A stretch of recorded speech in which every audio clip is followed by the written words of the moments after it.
Proportional to T in لکھیں اور Q out proportional to T out لکھیں تو پھر ایفیشنسی کی مقدار بنتی ہے 1 minus T out over T in.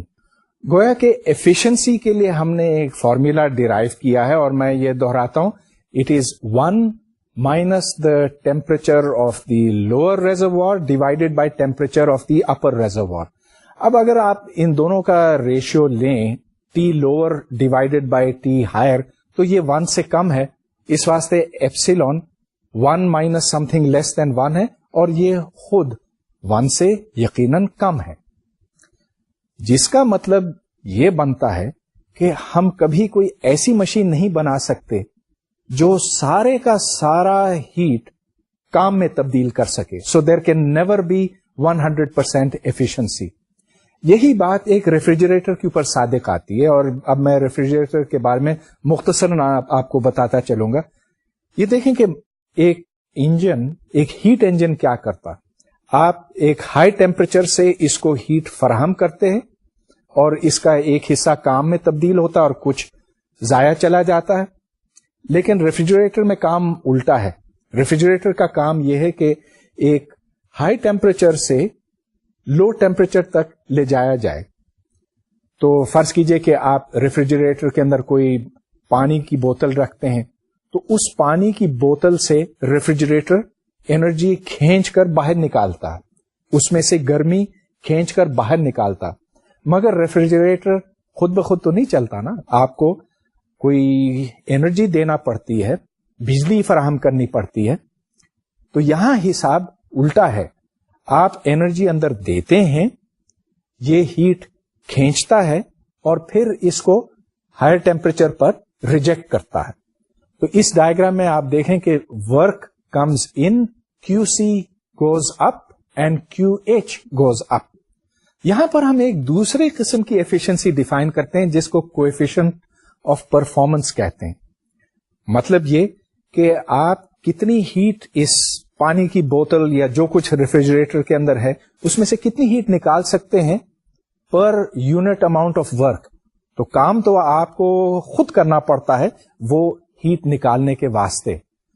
Second law of thermo dynamics کا کہنا ہے اس ضمن میں, میرا مطلب یہ کہ ریفریجریٹر کے حوالے سے, کہ it is impossible for a refrigerator working in a cycle to produce no other effect than the transfer of thermal energy from a cold object to a hot object. سادہ لفظوں میں اس کا مطلب یہ بنتا ہے کہ کوئی ایسا ریفریجریٹر نہیں بنایا جا سکتا جو سارے کا سارا کام اس مقصد کے لیے استعمال کرے کہ ہیٹ کو اس میں سے نکال کر خارج کیا جا سکے.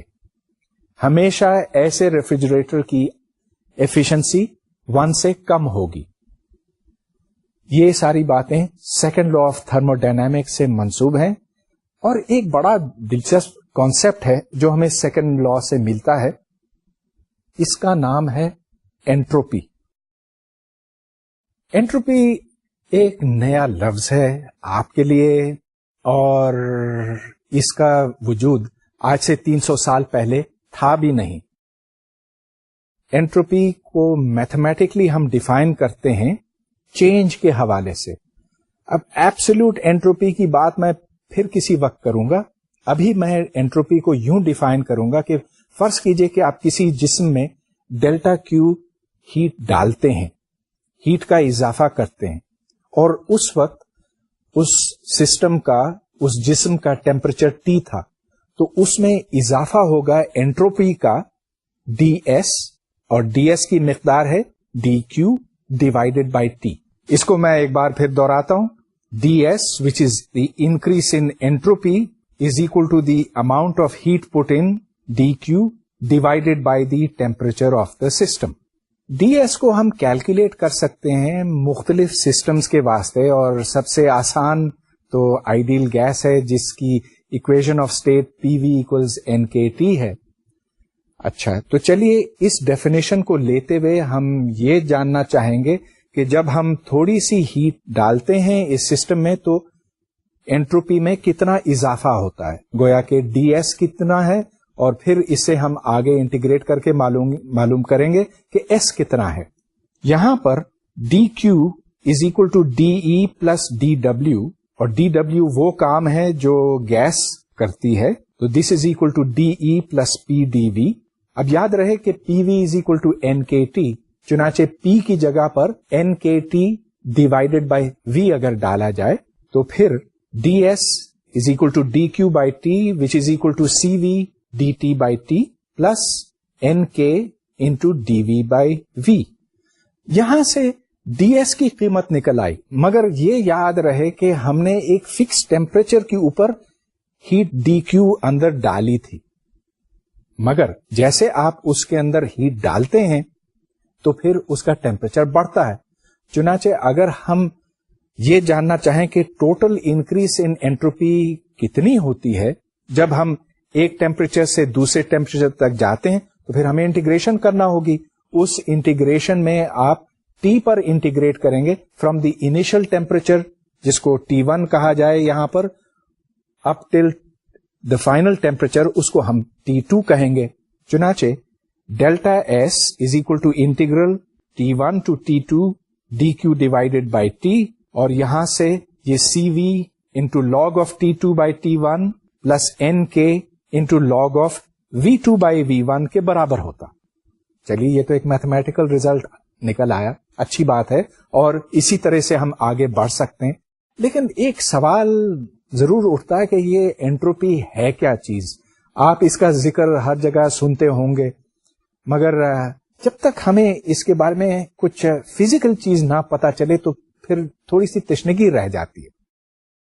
اب دیکھیے اس کی جو فزیکل انٹرپریٹیشن ہے وہ یہ کہ جیسے جیسے آپ کسی سسٹم کے اندر انرجی ڈالتے چلے جاتے ہیں اور اس کا ٹیمپریچر بڑھتا چلا جاتا ہے، ویسے ویسے اس میں بدنظمی اور بے ترتیبی آتی جاتی ہے.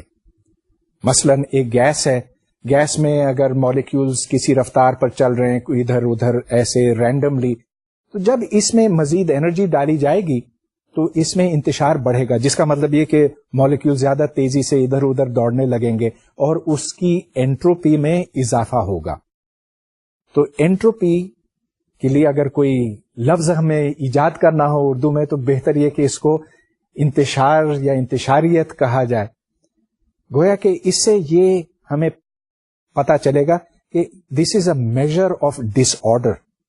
ایک سسٹم میں جتنا زیادہ آرڈر ہوگا اسی حساب سے اس کی انٹروپی کم ہوگی، اور جتنا زیادہ ڈس آرڈر یا بدنظمی ہوگی اور انتشار ہوگا اسی حساب سے اس میں انٹروپی زیادہ ہوگی.